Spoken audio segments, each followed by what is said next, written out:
السلام علیکم ورحمۃ اللہ۔ اس وقت بہت تیزی کے ساتھ ایک ویڈیو وائرل ہو رہی ہے، ایک گانا وائرل ہو رہا ہے، اور نوجوان لڑکے اور لڑکیاں اس گانے کو سن بھی رہے ہیں اور اس گانے کو آگے شیئر بھی کر رہے ہیں، جبکہ وہ گانا ایسا ہے کہ اس گانے کو سننا بھی حرام ہے، اس گانے کو بجانا بھی حرام ہے۔ اس گانے میں جو الفاظ ادا کیے گئے ہیں، اس گانے میں جو الفاظ استعمال کیے گئے ہیں، وہ نہایت بیہودہ الفاظ ہے، اس سے ایمان جانے کا خطرہ ہے، بلکہ وہ پورا گانا کفر سے بھرا پڑا ہے۔ لیکن آپ کو یہ سن کر حیرت ہوگی کہ اس گانے پر جس نے ایکٹنگ کی ہے اس کا نام ناظم شیخ ہے، جو شاید کئی چینل چلاتا ہے R2H کے نام سے۔ یہ 3 بندے ہیں، ان میں سے ایک اس گانے پر اس نے ایکٹنگ کی ہے۔ اس گانے کے الفاظ میں آپ کو بتاتا ہوں کہ اس گانے میں کون سے ایسے الفاظ استعمال کیے گئے ہیں جو قابل تنقید ہیں، کہ جس کے وجہ سے یہ چیزیں کہی جا رہی ہے کہ اس گانے کو نہ سنا جائے۔ اس گانے کے کچھ الفاظ ہیں، اللہ معاف کرے، نقل کفر نباشد، کہ میں تجھ میں خدا دیکھتا ہوں، یہ ایک الفاظ ہے تیرے، اور دوسرا الفاظ جو ہے وہ تیرے چہرے میں خدا کا نور چمکتا ہے۔ اس طریقے کے الفاظ ہیں۔ اس کے کمنٹ باکس سے میں نے جا کر چیک کیا تو مجھے لگا کہ شاید لوگ اس چیز کی اصلاح کرتے ہوں گے، لیکن وہاں پہ لوگوں نے ماشاء اللہ اور سبحان اللہ اور بہت خوب، گویا کہ ان الفاظ سے مسلم نوجوانوں کو اور مسلم لڑکوں اور لڑکیوں کو کوئی فرق پڑ ہی نہیں رہا۔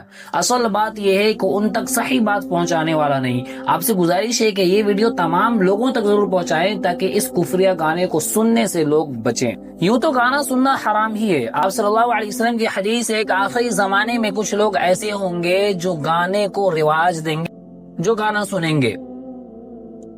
آپ صلی اللہ علیہ وسلم نے فرمایا کہ ان کی صورتیں مسخ کر دی جائیں گی، ان کی صورتوں کو تبدیل کر دیا جائے گا، خنزیر یعنی سوروں کے شکل میں ان کی شکل کو تبدیل کر دی جائے گی۔ تو گانا سننے کا تو گناہ ہے ہی، لیکن گانوں میں بھی کچھ گانے ایسے ہوتے ہیں کہ ان گانوں کا سننا حرام سے بھی زیادہ گناہ ہوتا ہے، گویا کہ ان گانوں کا سننا کفر میں انسان کو داخل کر دیتا ہے۔ قرآن میں اللہ نے ارشاد فرمایا وَمِنَ النَّاسِ مَن يَشْتَرِي لَهْوَ الْحَدِيثِ۔ حضرت عبداللہ بن مسعود رضی اللہ تعالی عنہ قسم کھا کر فرماتے ہیں کہ لہو الحدیث سے مراد گانا ہے۔ حضرت جابر بن عبداللہ رضی اللہ تعالی عنہ فرماتے ہیں کہ گانا انسان کے دلوں میں نفاق پیدا کرتا ہے، اس طریقے سے جس طریقے سے بنجر زمین پر بارش کی بوندیں پڑتے ہی وہ بنجر زمین اپجاؤ ہو جاتی ہے، تیزی کے ساتھ اپنے سینے سے کھیتی کو اگاتی ہے، اسی طریقے سے گانا انسان کے دلوں میں نفاق کو پیدا کرتا ہے۔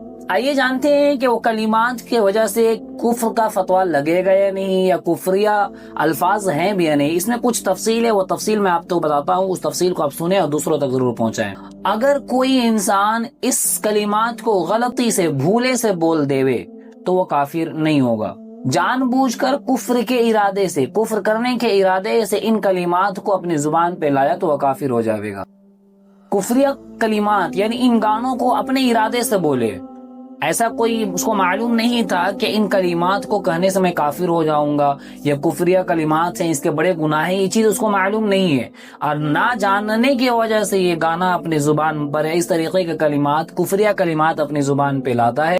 تو اس صورت میں علماء کا 2 قول ہے، بعض علماء کہتے ہیں کہ کافر ہو جاوے گا، اور بعض علماء کہتے ہیں کہ نہ جاننے کی وجہ سے وہ کافر نہیں ہوگا۔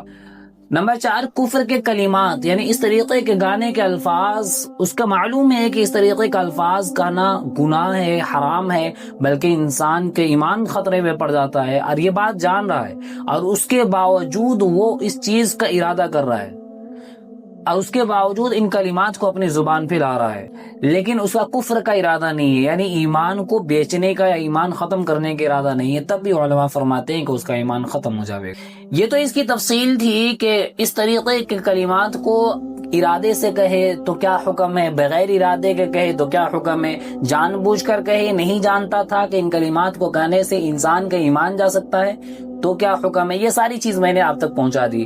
خدا آپ سے گزارش ہے کہ اس ویڈیو کو خود بھی دیکھیں اور دوسروں تک ضرور پہنچاویں تاکہ وہ بھی اس جیسے گانوں سے بچیں اور امت مسلمہ کے نوجوان راہ راست پر آ سکیں۔ آپ سے گزارش ہے کہ اس ویڈیو کو تمام مسلمانوں کو ضرور شیئر کریں۔ انشاءاللہ پھر ملاقات ہوگی ویڈیو پر، تب تک کے لیے اجازت۔ السلام علیکم ورحمۃ اللہ۔